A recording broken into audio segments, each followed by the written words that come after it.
ৰাষ্ট্ৰীয় শৈক্ষিক অনুসন্ধান আৰু প্ৰশিক্ষণ পৰিষদৰ দ্বাৰা প্ৰস্তুত অনুষ্ঠান আইতাৰ ঘৰলৈ গাড়ীত ভ্ৰমণ। আজি পুৱাৰে পৰা আকাশ আৰু ৰিংকি বৰ উৎফুল্লিত হৈ আছে। আজি সিহঁত আইতাকৰ ঘৰলৈ যাব। আকাশে মাত্ৰ অপেক্ষা কৰি আছিল দেউতাক অফিচৰ পৰা অহালৈ। সন্ধিয়া হোৱাৰ লগে লগেই ৰমেশ বাবু অফিচৰ পৰা আহি পালে।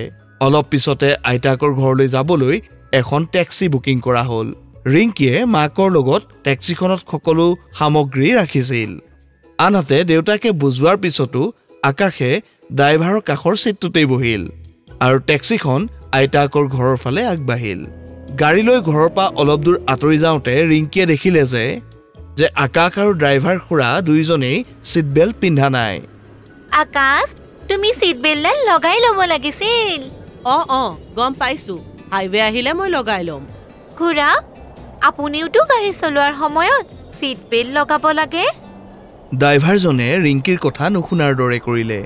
এনেতে ৰিংকিৰ চকু গাড়ীৰ কাষৰ আইনাখনলৈ গ'ল। খুৰা, এই ভাঙি থকা গ্লাছৰ মাজেৰে পিছফালেৰে অহা মানুহবোৰ কেনেকৈ দেখা পাব? মই বহু বছৰ ধৰি গাড়ী চলাই আছো, মোক আইনাৰ প্ৰয়োজন নাই। দেউতা, এই খুৰাজনে ইমান অসাৱধানেৰে গাড়ীখন চলাই আছে। আমি নিৰাপদে আইতা ঘৰ পামগে ন? তই চিন্তা নকৰিবি ৰিংকি, সকলো ঠিকেই আছে। তেনেতে গাড়ীখন ঘাইপথত উপস্থিত হৈছিল। আকাশে তেতিয়াও ছিট বেল্ট পিন্ধা নাছিল। তেওঁ সমগ্ৰ মনোযোগ ৰাস্তাত অহা যোৱা কৰা আন বাহনবোৰৰ ওপৰত আছিল। ৰিংকিয়ে আকৌ এবাৰ ছিট বেল্ট পিন্ধিবলৈ ক'লে।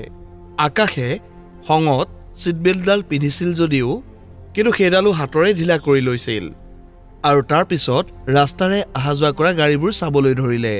চালকজনে গোটেই বাটটো অসাৱধানতাৰে গাড়ী চলাই আছিল। কেতিয়াবা ফোনত কথা পাতিছিল আৰু কেতিয়াবা চলি থকা গাড়ীখনৰ খিৰিকী খুলি ৰাস্তাত পানৰ পিক পেলাইছিল। ৰমেশ বাবু তেওঁ দায়িত্বহীন আচৰণত বিচলিত হৈ পৰিছিল। শুনা, সন্মুখৰ ৰাস্তাটো বৰ সংকীৰ্ণ, অলপ সাৱধানে আৰু গাড়ী লাহে লাহে চলোৱা।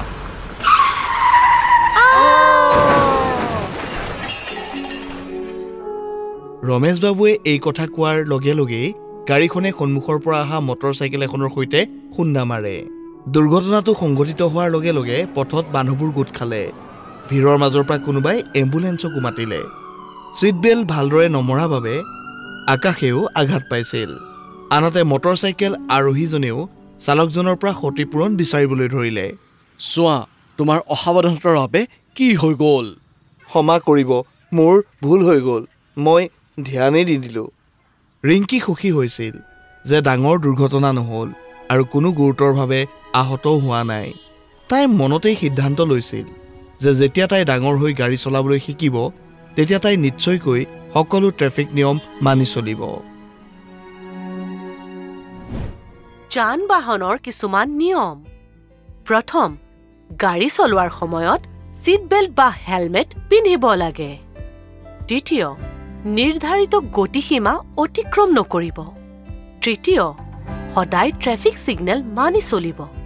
চতুৰ্থতে, আপোনাৰ লেনত থাকিয়েই সদায় যান বাহন চলাব। পঞ্চমতে, অন্য বাহনৰ পৰা নিৰাপদ দূৰত্ব বজাই ৰাখক।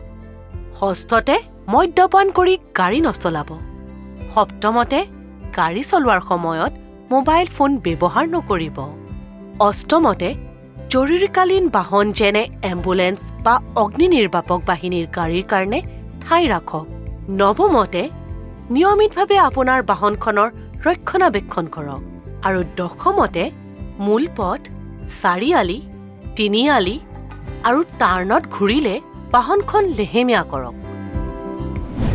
আপোনালোকে শুনিলে ৰাষ্ট্ৰীয় শৈক্ষিক অনুসন্ধান আৰু প্ৰশিক্ষণ পৰিষদৰ দ্বাৰা প্ৰস্তুত অনুষ্ঠান আইতাৰ ঘৰলৈ গাড়ীৰে ভ্ৰমণ। অনুবাদ আৰু ৰেকৰ্ডিঙত সহযোগিতা কৰিছে ক্লেপাৰ এণ্টাৰটেইনমেণ্টে। Programme coordinator professor Usha Sharma, academic support Yasna Gupta.